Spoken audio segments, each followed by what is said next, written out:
I'm sure that was hot, Mike, because why wouldn't it be? Yeah, of course it was. Yeah, what's going on, everybody? Yeah, what a great introduction by me. Welcome to the NFL Ownership Show. I'm Eric Lindquist. I'm going to be hosting the show here that is presented by Prize Picks. Thank you so much to them for their sponsorship. Excited to be talking about them here today. But as you will notice, there's no Lofty here today. Daycares are crazy, and having kids is crazy, and all of those things. We wish him all the best. We miss that guy today big time, but it is going to be a two-man booth. It is going to be myself hosting. It is going to be Matt Gajewski, college basketball extraordinaire over there. Done with his first day over there. Projections still free on the site. I don't know why you wouldn't take advantage of him. I've been watching this guy do the college football or the college basketball streets for years. Another really nice start to the season for you, Matt. How you doing over there, my dude? I'm doing great. A little bit sleepless the last couple days with college football, college basketball. This is by far the toughest time of year for me, where all three of my major sports overlap. But it's also the most fun time of the year. And like you mentioned, there's edges across all avenues still to this day. Even in week 10 of the NFL, I think there's a lot of things we can still exploit. I ran basically your optimal projection. I basically tried to kind of tweak some small things in cash. It was easy. It's as simple as 1, 2, 3 with this guy right now. There's not a lot of information in the college basketball streets. And this guy kind of, who was the Ohio State team that you basically were like, please go bet this team on the money line last year? Who was it? Oral Roberts. From that moment on, you have been my best friend and you didn't even know it. So Oral Roberts, that was some money in the bag. I tell you what, there's not many people who go out and say that a 15 seed is going to beat a 2 seed, but you're one of those people. That was a wild tournament. That was a fun one. That was a crazy game overall. Yeah, it was. But I appreciate you. I probably owe you some Chipotle at some point in time. By the way, Lofty still owes me Chipotle on our Rashad Bateman bet. But, is what it is. Yes, Tyler Zander letting us know in the chat. You want a plus 1,500 parlay off of that, by the way. That's helpful. You know what's also helpful? Hitting the like button, hitting the subscribe button, hitting that notification bell. So, when this and all the other content here at Awesemo is going live, it's week 10 NFL. And I'm going to just throw this out there ahead of time. I'm probably going to take my first NFL week off in 5 years. It's been 5 years that I've been grinding the NFL DFS streets, and I'm getting married Saturday. I think most people probably know that here at this point in time, but I'm going to be taking this week off. So if I say things like, "Oh, I'm going to be doing this," it's okay to correct me and say, "Well, no, you're not, because you're not actually playing." If I play like a Millie lineup or something, when I wake up in the morning, hungover is all hell. Maybe that's something that I can do. But Matt Gajewski, what are you looking forward to most about week 10, looking at some of these games? What's your early onset before we get into the running back position like we always do on this show? I will certainly be playing, and I have a feeling you're going to end up playing more than you say. Or you're going to wake up Sunday morning, have a little bit of that FOMO, and get in a couple lineups at least. I have faith in you. The thing I'm looking forward to most is hopefully a bounce back from these elite offenses. Buffalo's in a nice setup spot here. They're implied for 30 points. Green Bay hopefully should look a lot better, assuming Aaron Rodgers gets the all clear. I think most of us are expecting him to. And then overall, just rebounding from a week that didn't feature a lot of scoring. So that's what I'm most excited for, and I'm hopeful we see that. Yeah, I think that would be really nice. Last week's games, that whole week last week, I was going through, on Mondays, I go with Adam Scherer. We go through the Millie Maker. We go through the Slant, which is generally the sharpest tournament that exists on DraftKings. We go through the CSVs of those. And I got to say, there wasn't a single thing that I thought that Adam did wrong, and he got murdered. And it was that kind of a week, I think, for a lot of people where you could have made some really good decisions. And if you didn't land on the Lamar Jackson, Marquise Brown super chalk, if you didn't land on Justin Herbert and Keenan Allen, you were probably in a lot of trouble and had zero chance to win any tournaments. And no running back really succeeded. There wasn't any real opportunity. I mean, we have freaking Cordarrelle Patterson at the top of the running back pool on PFF. He's the number 1 ranked running back in the NFL here right now through 9 weeks of the season. I don't know what to believe anymore. Everything is upside down. It's been a wild season. At one point, there's a lot of parity in the NFL. And at the same time, like Arizona winning without Kyler Murray, without DeAndre Hopkins, without AJ Green. I know he's not the elite AJ Green of old, but he's still a starter for that team, a focal point of the offense. There's just so many things we didn't expect in the NFL coming into this year. And that's part of what's made it such a great season. And a reason why, like, there's exploitable edges still to this day, a lot of it with the field. And I think we'll continue to see more edges going forward. Things like the Marquise Brown chalk hitting at elevated ownership and you getting there in overtime. those are things we can use moving forward and hopefully take back some of the money. If you were a person that did not roster him, faded him, maybe we can make that back in future weeks.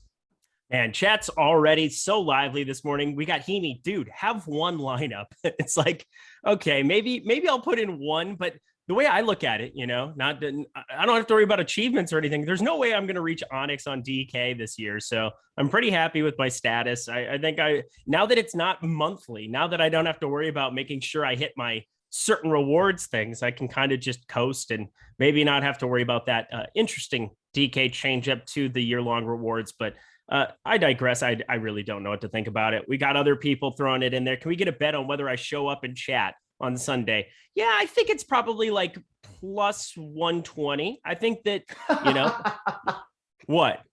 It's almost 50-50. Yeah, it's almost 50-50, but it's a little bit on the other side. Because what I can do is I could show up, as long as I'm up before 10, I'm probably going to log on, see what everybody's doing, talk shit to the host, whoever's hosting on Sunday instead of me. I didn't even see who's going to be. Tyler, let me know who it's going to be, just because I want to know who I'm going to be trash talking and letting them know your takes are trash. You probably can't. You need me on that show. A little bit of that. But also, I guess we got to do this. We're already 9 minutes in here. We'll get to the running back, but Odell Beckham Jr., you and I see differently when it comes to Odell Beckham Jr., but he's gone. First of all, where do you think he ends up? And second of all, will he be productive? Green Bay, no. Those are my two answers. Wow. Did you change your tune on Odell Beckham? Are you done defending this guy? No, it was never a I love Odell Beckham thing. It was always like a projection versus ownership type thing, factoring in his upside. And I think one thing we do know, at least from a larger sample, most of the time when receivers are changing teams, even in the off season, it takes a little bit of time for them to get going. DeAndre Hopkins kind of being the exception to this when he changed teams to Arizona. But now you're talking about a mid-season change. Like Odell Beckham's going to have to learn an offense on the fly. I think certain situations are better than others. I think Green Bay is probably the best in terms of chance of, the Green Bay likely wins their division. And then maybe they have an outside chance at the Super Bowl. I don't think so, but they're a team that's competing at least. And there's opportunity there. He'll be battling Lazard, Marquez Valdez-Scantling, Randall Cobb, rather than go to a team like Kansas City, which is pretty crowded. New Orleans just has bad quarterback play and they haven't shown a willingness to throw the ball. He'll certainly see opportunity there, but I think Green Bay is kind of just the best of all situations. With that said, like how much does he play right out of the gate? I think it probably takes him some time. Yeah, it's not going to be immediate for him. I will say Baker Mayfield. I went to NFL Next Gen Stats the other day and thought it was pretty fascinating. He's got 2 of the 10 longest completions, including the longest completion by air yards, 66.4 yards. The dude has been chucking it downfield a lot more than what Papa Beckham has been saying. That's for sure. He definitely has been happy to air it out. I thought that was a pretty fascinating look. Go check out some of those stats. I love watching some of the route trees over there. I think that it makes it a little bit more simplified for me. I'm not Makajewski over there grinding tape 14 hours a day, but that's what we have him for. And, he's out there. We give him an allotment. We basically say at Awesemo that we have an allotment of tuna and 4 Loco. We basically put it in a fridge for him. It's in his contract and he just watches tape for 14 hours a day. So, which isn't even true. It's mainly building projections for the other 2 sports I do. It's not watching tape. Everybody thinks that, but it's doing multiple sports at the same time. Matt, I'm leaning into everybody's pre-notions. I'm leaning into it a little bit. But they'll see the 4 Loco again someday. Oh, you one time said you would do it with me. I remember that. Don't think I forgot. I said I would do it. I can't remember what the stipulations were. I'm going to plead the 5th. I don't know. But I definitely know that it was probably something that we're going to have to do come Christmas time. I'm sure, because again, this is before my days of being on these shows, and I'm looking forward to the Christmas stream. I think this year that ought to be fun. I know I'll be working holidays coming up. I'll be back on Thanksgiving, so I'll be all set for that. I'll be back from Hawaii and ready to go then, and I'm sure I'll be around for Christmas too. Looking forward to those streams, no doubt about it. But let's hit that like button as we get over to the running back position. Let's start talking some football. Week 10 on the top, we've got Najee Harris going up against this Detroit Lions team. And I mean, you want to talk about first guy in cash. Najee Harris at 7,900 with his crazy workload. And everybody just got done watching this Bears game in prime time. 56 total points. That's a little bit more than the 40 that were expected, just throwing it out there. But I don't really even know what you need me to say about this guy. Going up against a Detroit team that is abysmal, 0-8 here on the season, a guy who's playing 85, 90% of the snaps here for the Pittsburgh Steelers, under 8K. What isn't there to like about Najee Harris this week? Honestly, you laid it out pretty well. So I don't have a ton to add in this situation. So we could probably just talk at length about some other backs, but you mentioned everything you like. The workload's there. They're more than a touchdown favorite against a really bad Detroit run defense. Like Najee Harris just isn't going to be spelled at all in this game. And he's the engine of their offense. He's such a high target share for a running back. So when Big Ben is just throwing these checkdowns, Najee Harris is one of the primary beneficiaries. And then Detroit, they just haven't shown any way of stopping opposing rushing attacks.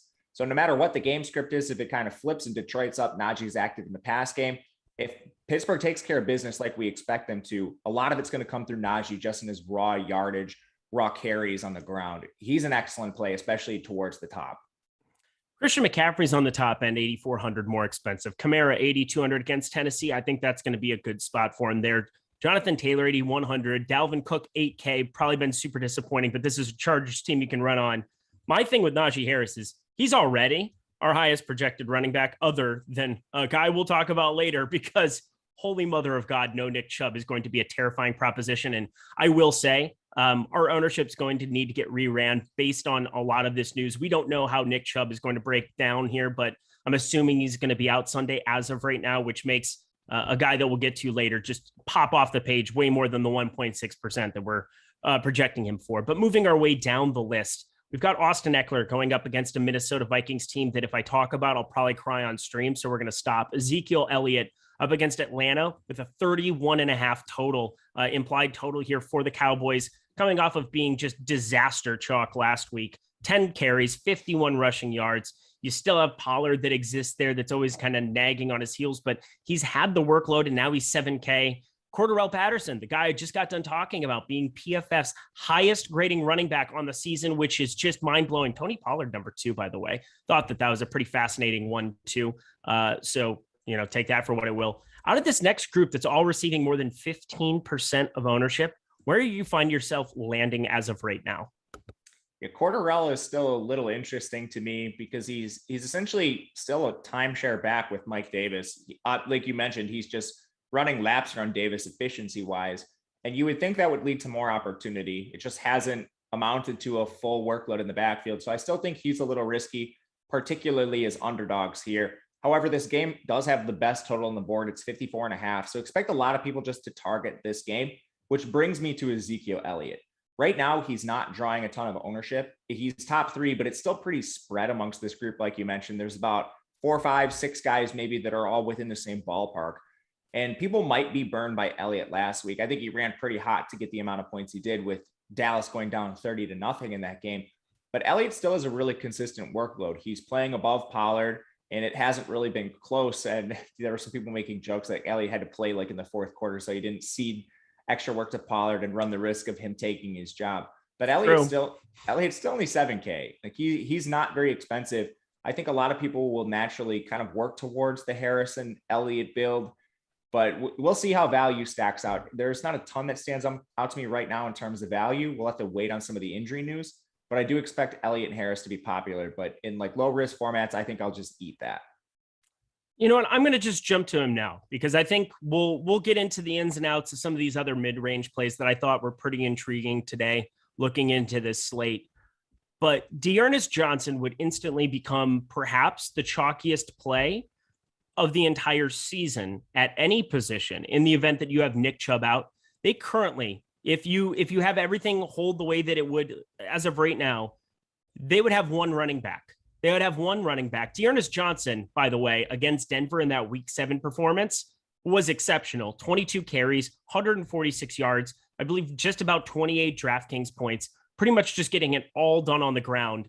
A guy that's maybe the easiest dude to cheer for with the story of him being in Florida on the boats and, working down there. And then all of a sudden he's sending out all these emails to like arena football teams and to Canadian football teams and wherever he could possibly go play. And he ends up on the Browns and crushing that week. I mean, he's 4,700 on the bottom end. If there's no Nick Chubb, if there's no Kareem Hunt, I mean, you're looking at 4,700 D'Ernest Johnson. How would you possibly not look at him as the top play of the slate? Yeah, he would be from a price adjusted standpoint, even from a raw projection. It'd be really hard for him not to just be the number one. It's a running back that essentially is going to handle the Kareem Hunt and the Nick Chubb workload. And if you certainly remember this, there was a week, maybe 4 or 5 weeks ago, where we had the same kind of projection for Kareem Hunt, and he ended up getting hurt in that game. It's almost identical scenario. I can't remember what Kareem Hunt's price was, but I think it was even a little more expensive than D'Ernest Johnson is now, which just speaks to how good of a raw play he should be. And we don't have updated ownership right now because it's Wednesday. I assume he would climb to be the most owned player on the entire slate. That raises the question. Let's just play a hypothetical game. Okay. Let's say he comes in at 40% ownership without Hunt, but without Chubb, without the other players on COVID. What do you think his efficient ownership should be? It's a great question. Luckily, we have a boom bust tool that can do a lot of that work for us, which is probably one of the greatest perks you can have here at Awesemo for NBA, for NFL. There's really no better way to be able to gauge how owned somebody is. I will say right off the bat, 40%, I think it matters what tournament you're playing in. I think in a small field tournament, I would be inclined where he's going to be like 70, 60% kind of rostered in the event you get no Chubb. I might be able to stomach the fade a little bit more, which is more counterintuitive. Normally, smaller down the field goes, you're happy to jam in the chalk there. But like in large field stuff, if he comes in around 35, 40%, I'm just going to be jamming as much as possible. I think that would probably be the right way to go about it. Again, theoretically saying that I'm going to be playing on Sunday. That was the first time that I knew I was going to catch myself. I theoretically saying that I play on Sunday and that I, am happily married and just feel like playing on Sunday. I think I will be happy to be jamming more than 40%. I think that seems still a little bit low. His boom bust is just going to be out of control. His boom percentage is going to be insane. You would obviously have him be the first guy in cash. It'd be him and Najee Harris, and then you figure out the rest of your lineup. But I definitely think D'Ernest Johnson warrants the conversation right from the get-go so that we can get that out of the way. A lot of news to break. That's why we have a 4-hour live before lock show on Sunday, to make sure that if there is any news that we're pending on, waiting on, we can do that. But more than likely, we're going to have that Nick Chubb news come Saturday at the absolute latest. Let's go back up to some of these other popular double-digit running backs. Excuse me. We've got Jonathan Taylor right now, 8,100 here for him. Jonathan Taylor, the most rushing yards over expectation based on basically on all of his runs for the entire season here. Incredible efficiency that he's having on the ground. He's just a beast. The guy's an absolute beast. He was at Wisconsin. He was a bell cow there. He's starting to become it's so weird that they pay so much money to Nyheim Hines. And then it's like, you know what, actually, you're just going to be a switchback in some of these spots. And Jonathan Taylor's way underpaid. We're looking at a big contract for him. But how do you feel about Jonathan Taylor, Leonard Fournette against Washington with a 30 total? It's nice to see some of these big totals back on the board for this week. Yeah, I'm really happy. I think it makes it a little easier in GPPs to find some leverage, assuming we don't have just the spread ownership we did last week. Like, you could take a stand on some of these players. And right now we're still in the high own group, but I expect this to shift a little bit. A guy like Leonard Fournette in his price range, I think he offers like nice natural pivot from some of the Cordell Pattersons of the world, assuming they do come in with more ownership. And Fournette's worked well ahead of Ronald Jones. They haven't used really a pass catching back. It's been Fournette, which is fantastic. And the one thing I'll say about him is you might be able to buy low if he comes in a little bit lower owned, because Brady has gotten so much of the red zone work. He's just throwing so many raw touchdowns. There's going to be a game this year where Leonard Fournette pops up for 2-3 scores, because Tampa Bay is always scoring among the league leaders. We just don't know when it's going to be. We haven't seen it yet, but there is a monster Fournette game incoming. I feel the same way about Taylor. He's a little bit more expensive, so I would rather just pay down for Fournette, save the 2K, but you can't argue Taylor in his matchup this week. I mean, you don't really draw him up any better. 10-point favorites over Jacksonville. You can certainly get to him as an expensive rusher. And I think he'll come in much lower owned than the Najee Harrises of the world. Jonathan Taylor just keeps getting it done. It has been an insane run since week 4, gotten in the box at least once in every single game, has a receiving touchdown in addition to 2 multiple touchdown games. I mean, the guy is outrageous. And, I know it was one big play against the Jets down the sideline, that massive run that he broke off that got there, but 8,100 against Jacksonville. I don't know what we just saw Buffalo do against Jacksonville, but it was not normal. And I'm not expecting that going forward. Jonathan Taylor has to be, if he's going to be sub 15% like we have right now, he's got to be consideration for your direct Najee Harris pivot in a lot of GPPs. No doubt about that. The Leonard Fournette number 6,100 is really, really cheap for him. Oh, and to finish up the rushing yards over expected, 259 yards over expectation for Jonathan Taylor. That's most by 70 yards over Nick Chubb. That's almost 159 yards more than James Robinson, who's third on the list. Again, NFL Next Gen stats, just so much fun to be spending a day over there. But I definitely got to be feeling like Leonard Fournette at 6,100 is another natural play here. Massive team total. He's just progressively gotten all of the work here in this backfield. I know that last time out against the Saints, I mean, the Saints are a difficult matchup to really get it going no matter what. But Ronald Jones, not a thing. Gio Bernard, not a thing. Leonard Fournette, 6,100, very underpriced for a situation. So I like that a lot. Aaron Jones, James Conner, kind of this next group. James Conner, I don't know if you saw it, but he went batshit crazy last week. James Conner, 13.7%.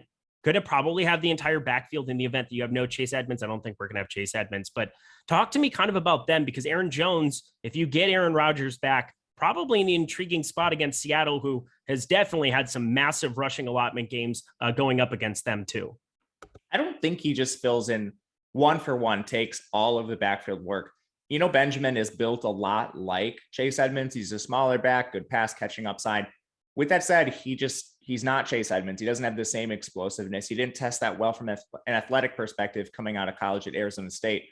But James Conner, we know for sure, is going to retain his role, that goal line early down role, the short yardage role, and he has upside for more. I'll be really interesting to see where the field views James Conner. If they think he's going to take the full workload, I'll likely fade him and try to get a little bit of Benjamin.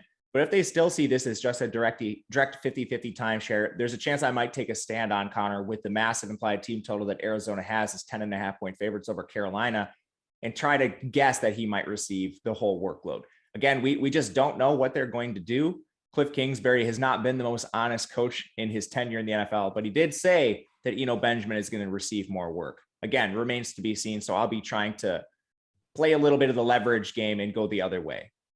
For me, what's really nuts was James Conner really getting inserted as a pass catching back in the absence of Chase Edmonds. We saw in his time in Pittsburgh that he could do that, but the 5 catches, 5 targets right out of the gate there, when he became like the change of pace third down back here as well. I think that there's some definite upside still at 6,300 for him there, but it's going to depend on whether or not he gets steamed getting closer there. Carolina, they're not a good football team. Their defense, they definitely had a cake beginning of their season, and I think they've started to be exposed as an entire team.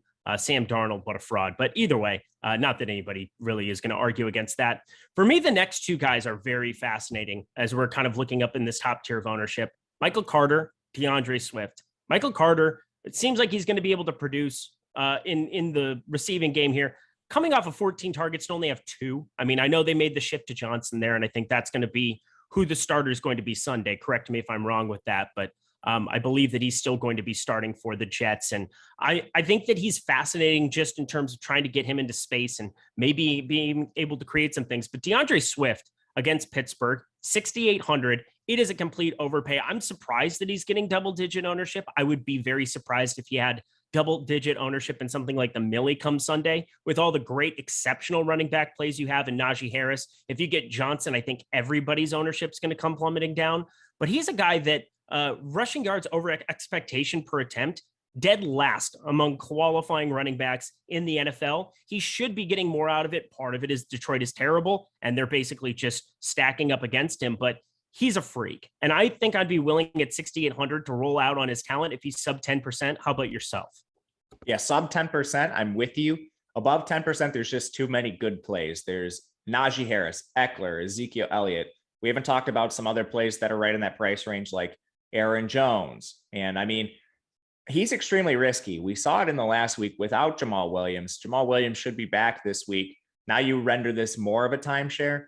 I mean, he requires a specific game script to get there. Now, Detroit, they are on this game script a lot, but they have to be trailing but not enough where they're getting absolutely blown out of the game. So it's a really sensitive area to play in. Then you run the risk of Detroit's always playing with such a low implied team total. Their scoring expectation is never there. So DeAndre Swift has a ceiling, but it's a very specific range of outcomes that gets him there. Above 10%, that's not something I like taking shots on. Of course, considering all of the factors in an individual lineup. If you're stacking that game, maybe he gets in there. But otherwise, as a one-off, I think there's a lot of other intriguing options if Swift comes in above 10%. Man, this is the most Devin Singletary talk. And I mean, it's like 2 or 3 comments. Are you seeing what I'm seeing? Yeah, so we could probably just touch on some of the injury situations. Yeah, Zach Moss has a head injury. I believe that's what it is. Correct me if I'm wrong. Nope, that's what it is. Yeah. Yeah. So, I mean, Singletary. Concussion. Yeah. And there's a lot of concussions. There's Damian Harris. There's Ramondre Stevenson that would potentially put Brandon Bolden into play. There's a lot of injuries we're waiting on, which could just alleviate some of the Dearness Johnson talk and maybe spread the ownership a little bit down there. We'll see, but we just don't know. But Singletary would be a great play, assuming Zach Moss misses. It's not a team that runs the ball a ton, but they're still 12.5-point favorites over the Jets' bad run defense. You would have to see opportunity more condensed in New England based out of like necessity. I mean, it would probably be Brandon Bolden and then JJ Taylor in the pass game, assuming no Stevenson, no Damian Harris. They're both hurt. So, I mean, there's interesting like scenarios where we have a lot of injury news, but we just need to wait. We just don't have it right now. Somebody just said if Chubb is out, is Dearness Johnson a bad tournament play? We just talked about him. He's a phenomenal play in every format, period, in the event that you get Nick Chubb out. I don't think there's any question about that at 4,700. We raised the exercise earlier. What do you think his efficient ownership would be? And Eric and I don't have the answer right now, but just this reminds me of like the Taysom Hill week last week on FanDuel where you could play him at tight end and people were just like 70% owned. I'm going to fade him, even though his efficient ownership might've been like 95%. Just because there's a big number doesn't necessarily mean that he's overowned. There's situations where they still could be underowned. And that's the question you should be asking yourself. Again, Eric and I don't have all the information right now. It's Wednesday, but think about that when you're thinking through Dearness Johnson this week, assuming no Nick Chubb. Oh, see, I was concerned we wouldn't have enough to say on all of these things, that we wouldn't be able to get through, 3 positions, just you and me going back and forth. But I mean, it's like we're sitting at our local sports bar in Wisconsin or Minnesota or South Dakota, and we're just hashing over our DFS lineup. Shut up, Tyler. Don't do that. I can see you on the bottom of the screen. I can see you. You're mocking me, and I don't appreciate it. All right, we're going to continue on. Well, let's finish this out. Running back position, Dalvin Cook. I'm assuming he's playing Sunday. I don't know all this crazy stuff that came out yesterday. I hope he was good. I hope that this isn't true, that a lot of this stuff didn't go down the way that it sounds like. But, in the event that he doesn't play, of course, Alexander Madison becomes somebody that you need to be jamming in everywhere. I got to also say, my headache for this week is I want to be able to target a home running back against the Philadelphia Eagles, a team that's surrendering a ton, and I mean a ton of yardage all the way around here on the ground here this season. They've been pretty good the last 2 weeks, but Chargers with Austin Eckler, obviously Justin Herbert is going to be somebody out there. And then Detroit, we're not going to kind of write that one off. But before that, they had failed to keep a team under 100 yards rushing there through the first 7 weeks of their season. I don't know what to do with Javonte Williams because he's a monster. I want to play him. I don't know what to do with Melvin Gordon, who got 21 carries. I want to play him too. Do you have any kind of a preference between those two Denver backs? Because I can't differentiate them. The workload's identical. I think Javonte, just the spry, explosive, youthful player that he is, Melvin Gordon, the exact opposite. That's how I would break that tie. But honestly, if you're taking a stand and playing a lot of Denver backs, I'd probably split them evenly. One injury situation I want to just ask you about, because I forgot about this when we talked those backs. Alvin Kamara, they haven't released an injury report yet, but there's little murmurs coming out of New Orleans that he got injured, and they actually tried out 3 backs yesterday, which is usually a bad sign in terms of injuries. Would you have interest in Mark Ingram if Kamara misses? Oh God, I wasn't ready for this. I thought you were going to say James Robinson with Carlos Hyde, and against the Colts, I'd just be like, no, probably don't want to do it. Even though Carlos Hyde, I think enough maybe of a passing volume. Also, I had like 15% Carlos Hyde that last week, so I might as well have 15% of him again this week and just chase those losses. But in the event that you have Mark Ingram, he was there forever. I got to at least think that he's got some kind of a rapport with Sean Payton where they would feel most comfortable having him out there for a majority of them. But what can he possibly give you at this point? Like, he's going to be, he'll get 15 carries for 60, 65. What's his passing game role going to be? I mean, he's going to have to get into the box. Is he a flat 4K? That'd be the only way that I think. 4.5. 4.5 is probably a little too expensive, I would say. And plus, if you get Dearness Johnson, we don't have to have this kind of a conversation. Yeah. I wouldn't consider Mike Davis for, the love of God, don't play Mike Davis down there as well. But I think we'll have enough other running back plays. And I mean, there are some really, really high upside options. The chances that a 4,500 Mark Ingram would go 15 for 115 and a touchdown and that would burn you feels relatively small. So just because I think the ceiling is so much lower at his number, I would probably be shying away. How about you? That's my first inclination. I mean, there's a chance that they could still just like pull a running back off the street and use them in some capacity. They could do a lot of things. They could use Taysom Hill more as just a rusher, assuming he's all good to go. But like you mentioned, I think there's going to be options in this 4.5K range, this sub 5K range, we'll call it. We're just not sure who they're going to be yet, but I think we'll have a couple of guys that are available and potentially punts. All right. Anything else for you from the running back position? Because I think that's a pretty nice encompassing job there. Christian McCaffrey, even if he gets that workload to increase, I mean, he did get 14 carries right out of the gate. That's definitely positive. We know the kind of ceiling that can exist, but against Arizona, that's probably going to be no for me. I think you can get a higher ceiling for less here at this moment in time. But does anything else kind of intrigue you at the position? I don't think so. I think we hit on all of the players I was considering at this point in the week. All right. Me too. Love it. Another thing that I love, Awesemo Plus tools and content. And right now, $29.95 for the weekly pass of that. And it gets better because 25% off if you use promo code NFL First Look. That's all caps, one word, NFL First Look. Use it on the screen here. Love it. 25%. Doesn't get any better than that. All you do is activate it in the coupon in the description of this video here below and stop guessing, start winning. Join Awesemo Plus today. I mean, if you want all of these things that we're referring to, the NFL Boom Bust tool, the NFL Top Stacks tool, which we use all the time, we're going to use at the end of this show here today to discuss some of our favorite tandem stacks, our favorite popular stack, our favorite under-owned stack. I mean, all of it becomes so easy. It's so easy to put together a positive EV lineup with a lineup builder as well. It doesn't get any better than what we have behind the paywall here at Awesemo. Now 25% off. Stop guessing, start winning. All right. To the wide receiver position we go. And this is really, I mean, we talk about having some massive ceilings and some great options there on the top end. I don't feel that way this week about the wide receiver position. I think it's pretty gross. If you get Aaron Rodgers back, Davante Adams, 7,900 is going to be mega, mega, mega chalk and way more than 19.7%. But AJ Brown there, 7,800 now. That is just a massive number. Obviously, there's no Derrick Henry, and maybe we see some massive volume in store for AJ Brown on the horizon. But even Justin Jefferson now really expensive. Terry McLaurin, yeah, it's a pass funnel against Tampa Bay there, 7,600. I mean, just the most popular guy on the board. Talk to me about Davante Adams compared to the rest of the wide receiver field. Yeah, he's priced as if Jordan Love is quarterbacking this offense. Prior to, I mean, we've now had 2 games essentially without Premier Davante Adams, the game he missed, and then the Jordan Love game where he still had 14 targets in the game. Jordan Love just unable to deliver the ball in any way, shape, or form to Adams, which was really tough to see. But assuming Rodgers is back, he's just flat out too cheap. And we have a Seattle team on the other side where we're expected to get Russell Wilson back. So this game just has like elite shootout potential between the two offenses. Again, we do need both of these quarterbacks to play, but it appears they're both trending in the right direction. So Adams, we know his target share is locked in. He's a feature weapon in the red zone for this team. He's just too cheap based on his projection. So right now, I think for like cash games, he's your easy stud. You just pencil in, tentatively assume all those things go right. And then in tournaments, that's where you can have the interesting discussion moving forward. A player I really like as a pivot in this expensive range is Stephon Diggs. And this has hurt me a lot of times this year, but Buffalo continues to come in with good implied team totals.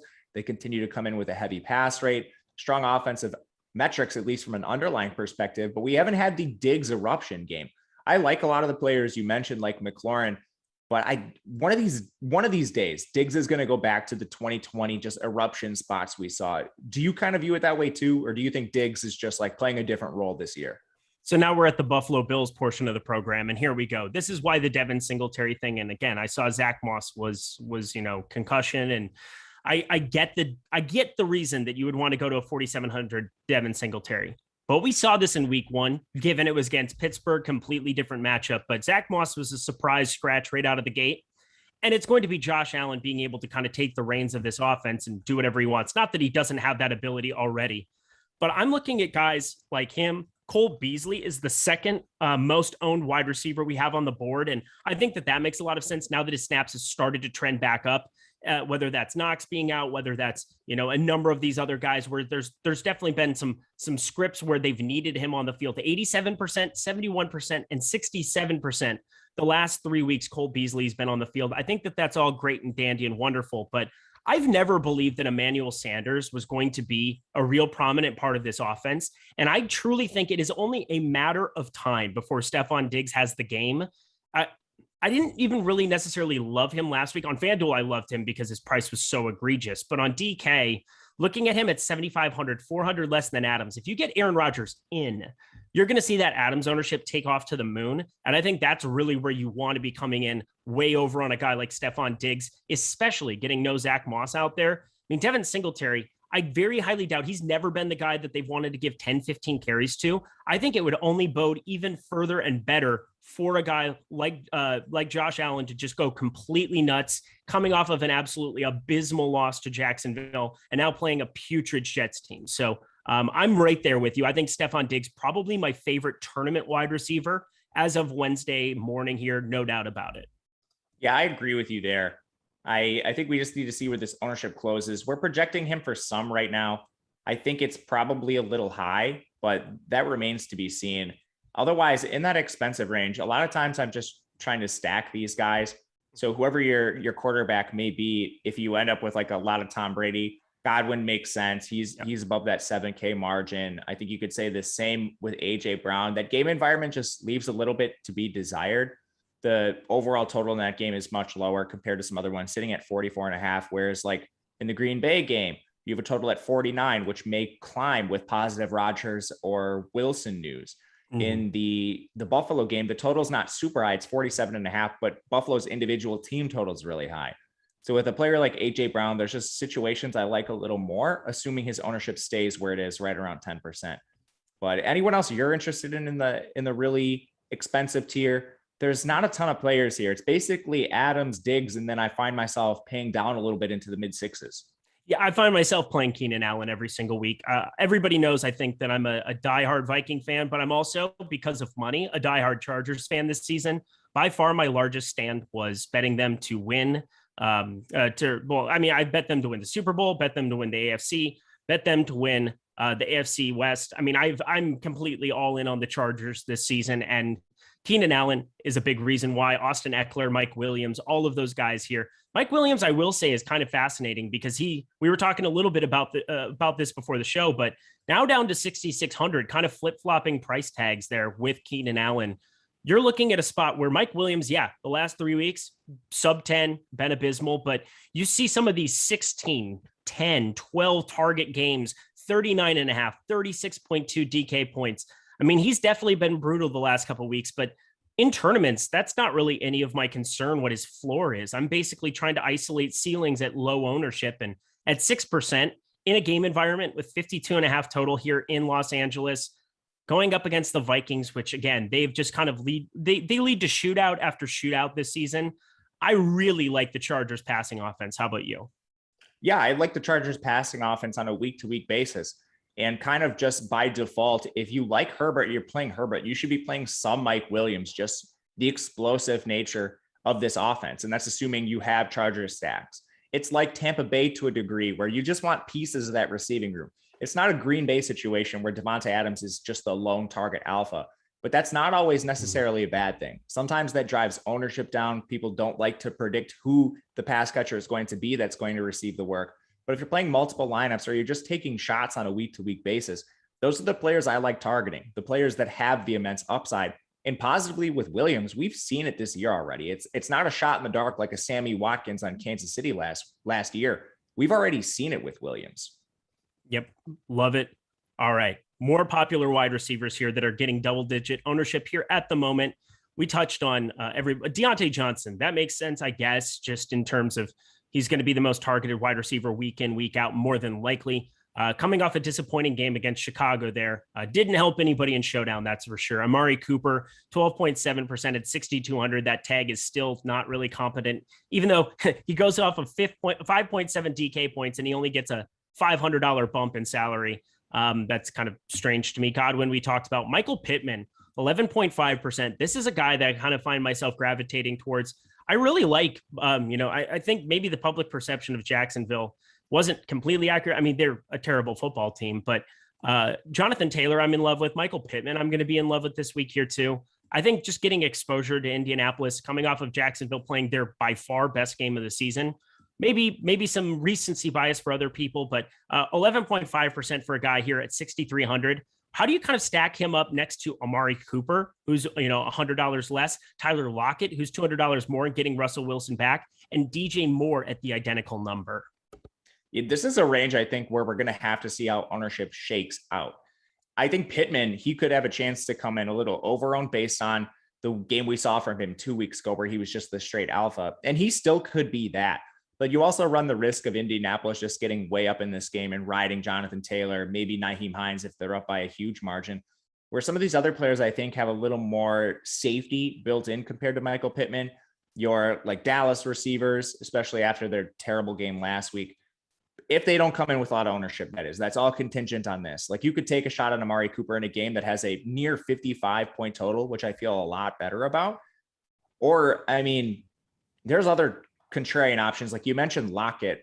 Perhaps people don't go back to the Seattle passing attack. I think this is a little bit dependent on Russell Wilson's status, but we've already seen the explosiveness from Lockett and Metcalf in the same range. So again, I'm going to be watching ownership like a hawk this week because I have a feeling they're all going to end up in the same projection range. And then who fits better with your stacks? Who comes in with lower ownership? That's going to be the key for me in this spot. But right now, eyeing Lockett, assuming Wilson comes back, and taking a longer look at Amari again. Yeah, they're priced to not have him. They're priced to have Geno Smith out there for sure.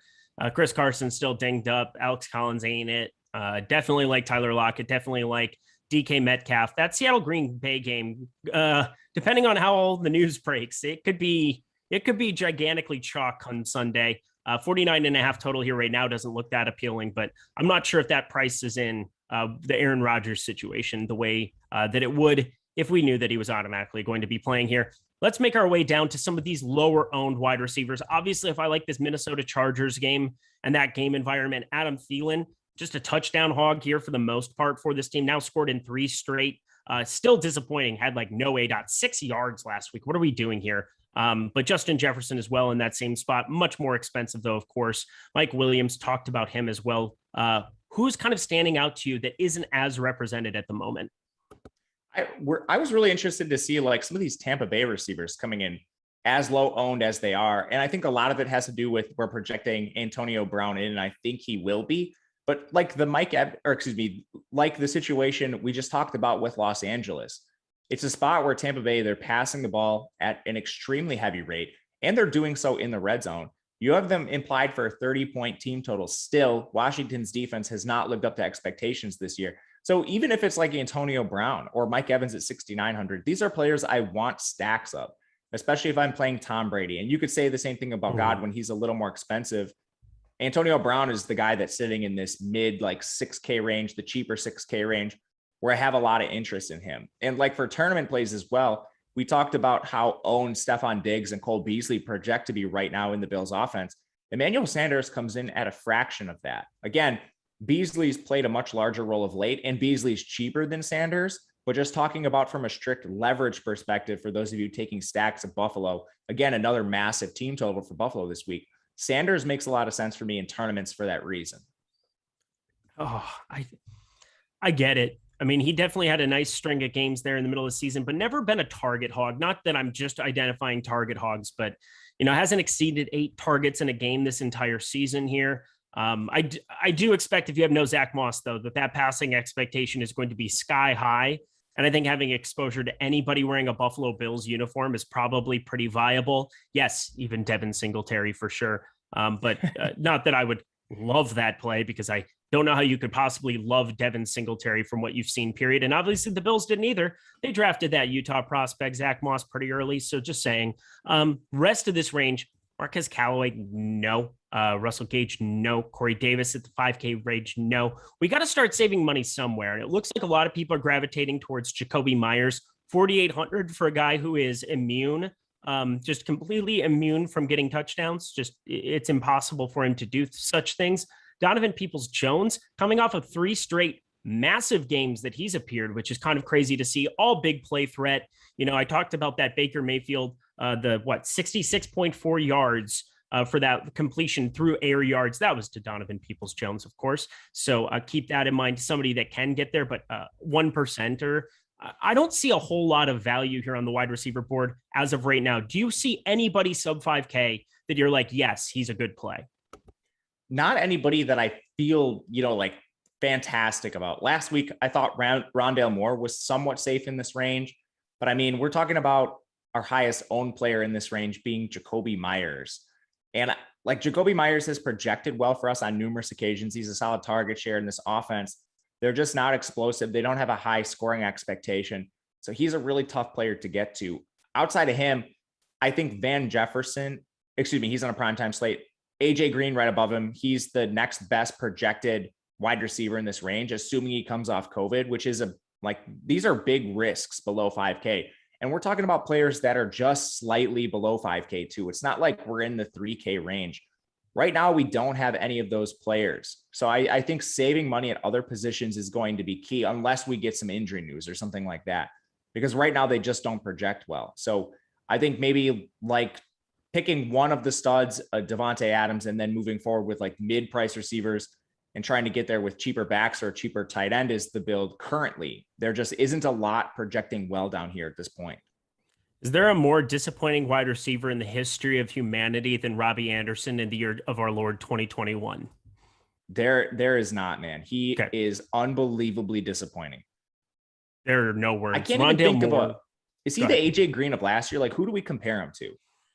I mean, AJ Green, the middle of his career renaissance here in 2021, and Robbie Anderson, the opposite. Robbie Anderson got paid, and now Robbie Anderson is getting laid, and now Robbie Anderson doesn't care about football, or something is going on. Maybe Sam Darnold throwing a football, probably not good either. Like the normal punt plays we would talk about are priced up. Like Russell Gage went up to 5K. I like a player in, let's say, Khalif Raymond, who we might consider the number 1 for Detroit. He's at 4.9K. Like all of these guys received a price increase. Like Elijah Moore is 4,700. These guys are all really risky to begin with. And now they received a price increase, which is just too close to the mid-price range to really take a stand on any of these like dart throw wide receiver threes. I think that's why we're going to see Cole Beasley, Jarvis Landry, Jerry Jeudy. I think this 5K range gets really steamed come Sunday. I would you agree with that? Yeah, I think so too, especially like the Beasleys. It makes way too much sense on this slate. Anything else from wide receiver? I think that was a pretty in-depth, encompassing job of looking at the board on a Wednesday.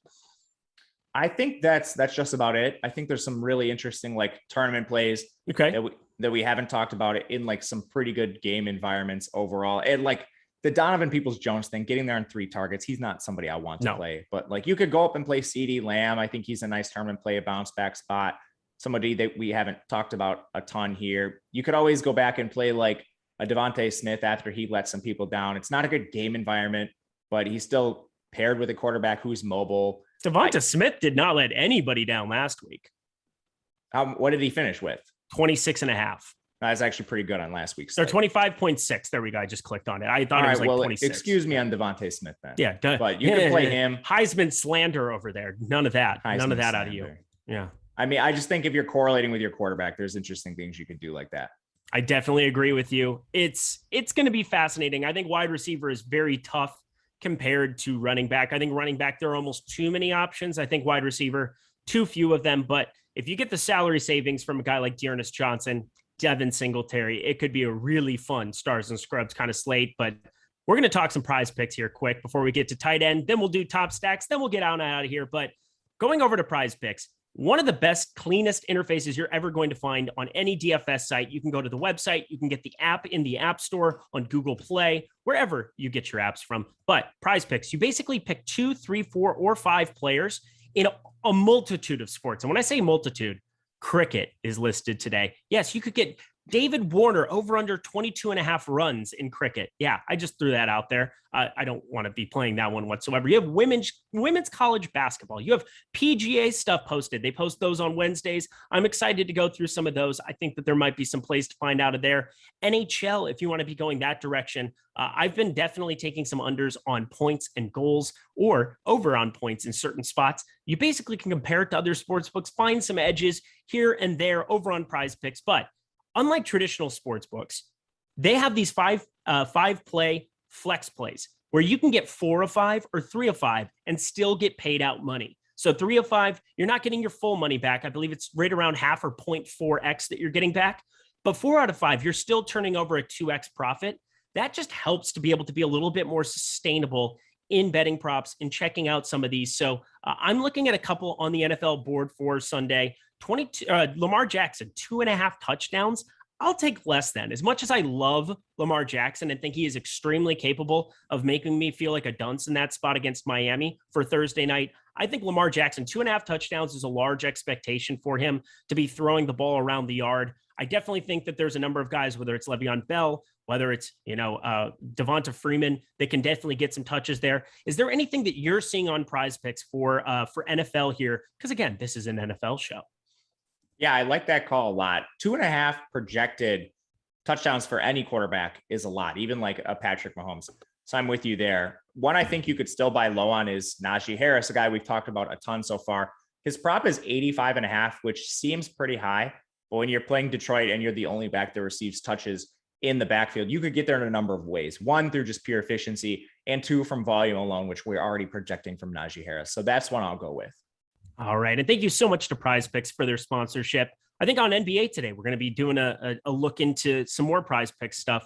Really excited to be talking about them. People have been hitting me up on Twitter in the premium Discord. Everybody wants to know about this site. Everybody's playing at this site. I think you guys should too. And right now, first deposit, up to $100 match deposit bonus with the promo code Awesemo. So get that free $100 in your account. Start using that because that's how you build and sustain and increase your bankroll. Check it out. And thank you again so much to Prize Picks for their sponsorship.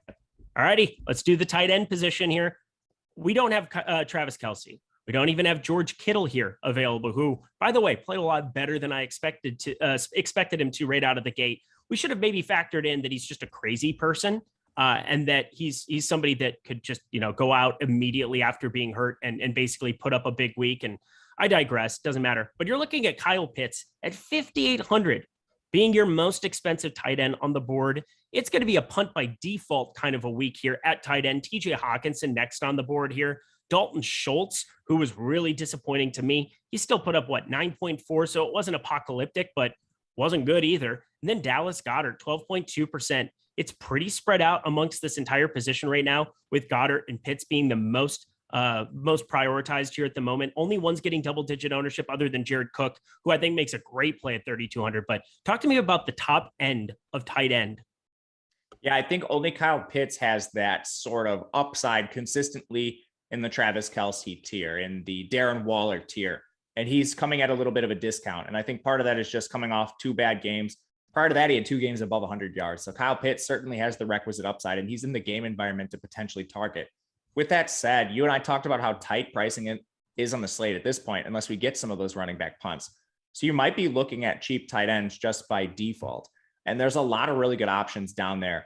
Again, tight end is really spread this week. So I think in cash game formats, you just play the projected optimals. And then in tournaments, you're really looking to potentially correlate these guys with your quarterback or correlate with whatever stack you're running. Like a Dan Arnold works really well if you're playing like a Michael Pittman stack or Carson Wentz stack. Jared Cook could fit in with either Kirk Cousins or Justin Herbert. So there's a lot of ways to do this. I do think there are some interesting contrarian spots that maybe could have some upside this week, but ultimately the most owned tight ends right now, I think, are there for a reason with your Goddard, your Pitts, your Cook, and your Dan Arnold, who continues to get their base solely on garbage time. How about Pat Fryermuth, Penn State's finest over there? Just continuing to lead the charge here now, 6+ targets in 3 straight games in the absence of Eric Ebron. Looks like a dude that we can probably be relying on for some volume here. Still sub 4K, going up against Detroit. I mean, if you're looking for some leverage off of Najee Harris, where you're just kind of hoping that he's not going to be getting the goal line touches, it ends up being a Ben Roethlisberger rollout to Pat Fryermuth. I mean, that looks like kind of a guy in tournaments sub 10% that I would have a lot of interest in. Yeah, I like Fryermuth too. I think he's just a little more expensive than some of the other guys, but they lost Chase Claypool too. We're waiting for like the true status of that injury, but that's potentially just another player off the field that elevates the opportunity for Fryermuth. So I like him a lot too. Pittsburgh's going to score against Detroit. You're just trying to pick who it is. I think Najee is most likely, but if Big Ben's throwing some scores, Fryermuth, he continues to ascend without Juju Smith-Schuster, without Claypool now. And again, we'll see how bad that is. But there's some cheaper options too. I mean, if Dawson Knox misses the game, Tommy Sweeney is another one of your potential pivots. They're playing the Jets again. We've talked at length about the Bills pass catchers. None of them have gotten there in recent weeks, and you're just not going to get there when you lose 9-6 against the Jaguars. But Sweeney, still a potential punt play, awaiting the status of Knox. That's somebody else I would look to as just a cheap punt. Tommy Sweeney, 82% and 87% of snaps the last 2 weeks. It's hard to get that allotment of snaps and still in a pass happy offense to fail. Obviously, that entire game was a failure for Buffalo. I'm going to write it off. I'm going to pretend like it never happened. You do not exist, game. That did not happen. I'm going to probably go to a lot of Tommy Sweeney, 2,600, just the absolute basement. Of course, Jordan Lockhart comes in with a drive-by shooting of $20, just throws it into chat and leaves, doesn't want to say anything, doesn't want us to read anything. It's just, oh, I'm Jordan Lockhart. I'm dominating DFS. Here's $20. My guy, thank you so much. Very appreciative of that. And again, just keep doing what you're doing. You're crushing the world. All right. Rounding it all out here. I mean, Albert O coming off of last week, 4 of 5. He caught 4 of his 5 targets, 25 yards, nothing special there. But now he's up to 3,300. I'd probably prefer going to Sweeney if I'm going to punt with anybody there at 2,600. So a little bit of a different play there with Noah Fant probably still going to be out here with COVID, but maybe not. Maybe he gets back here. I'm not positive. We'll keep an eye on that. But anything else for you at the tight end position? Because it's not really anything of note for me. Yeah, I don't think so. There's always your like cheap tight ends that play a decent amount that don't really have a strong pass game role, like your Conklin's. He's 3,400. That's basically how I view the rest of the position. They're just like dart throws that you might correlate with your quarterback if you end up playing them, the Hunter Henrys of the world, but nobody that projects fantastic in this range. Zach Ertz is somewhat interesting, but even he's a little more expensive. I think if you're playing Ertz at 4,600, most people are just going to come up and play Dalton Schultz or like, I don't know, a Dallas Goedert, but even Ertz, he's somewhat dependent on the Kyler news. Again, that's a huge key for this week as we're just waiting on so much news. Yeah, a lot of injuries going to happen. We have a lot of content. Obviously, we're going to get the game-by-game breakdown. We're going to get all of that. I know Lofty will be back for that one. I'm pretty sure that he's going to be back with Matt Savoca breaking everything down for you guys. Then Friday, you get the Contrarian show. You get base on the contrary. I'm looking forward to that. I look forward to that every single week, always with a great guest analyst stepping in. We had Pete Overzet last week. We've had, BK Ryder. We've had so many guys that have stepped in and done an amazing job here at Awesemo. So I really appreciate all those guests coming in for Fridays. Those always make for great shows. We have the Top Stack show, which is Greg, Neil Orfield. They do such a nice job on Saturdays as well. And of course, 4 hours of content leading you guys up till Sunday. So check out everything we have for NFL. Tons of news to come. But as of right now, I think that is the best we can break down those 3 core positions. Looking forward to Sunday. Let's close this out like we always do. We go to the Top Stacks tool. We find our favorite points of leverage. And right from the get-go over on DK, we've got Buffalo at the top of the Top Stacks tool. That's not going to shock anybody. They're not 25% favorites to win the entire week like they were last week, but 17.4%, still a solid number there. Dallas up against Atlanta, 12% for them. Tampa Bay, 11.8%. And the Chargers, for all intents and purposes, 10%. Those are your top 4 as of right now. I don't think any of those are going to be shocking anybody, but what is shocking to me is all 4 of them are currently receiving positive leverage. If that maintains, I think they all make for great game stacks. Who are you looking to? Give me your favorite chalk stack and your favorite contrarian stack here to round everything out. Ooh, okay. So let's start with the chalk stack, and then I'll do mine, and we'll go back and forth for the contrarian one. Yeah, chalk stack for me is going to be Buffalo. We talked at length about them, and I want to highlight one thing you said. They're still coming in with positive leverage, even though they're drawing some ownership. So this is another one of those situations that we talked about with Dearness Johnson, where you need to consider what is the optimal ownership. And that's why we have these tools at Awesemo, where maybe it's really hard to like decipher this in your head, which is why the top stack tool is so beneficial. And even going back to last year, I remember I used to write the top stacks article for Awesemo, and every single year, Kansas City's popping and Patrick Mahomes is drawing ownership. But at the same time, they were still coming in with positive leverage every single week, just speaking of how profitable this tool can possibly be. I'm still on Buffalo. There's really interesting ways to stack them up and remain contrarian using your Tommy Sweeneys, your Emmanuel Sanders. So it's not that you just have to eat the stack Allen to Beasley overall. You can do this in many different ways. So I'll stick with Buffalo.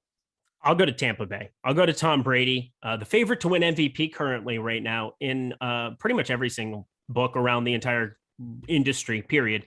Coming off of back-to-back 4 touchdown performances, Tom Brady is Godwin, Evans. You're getting Gronk.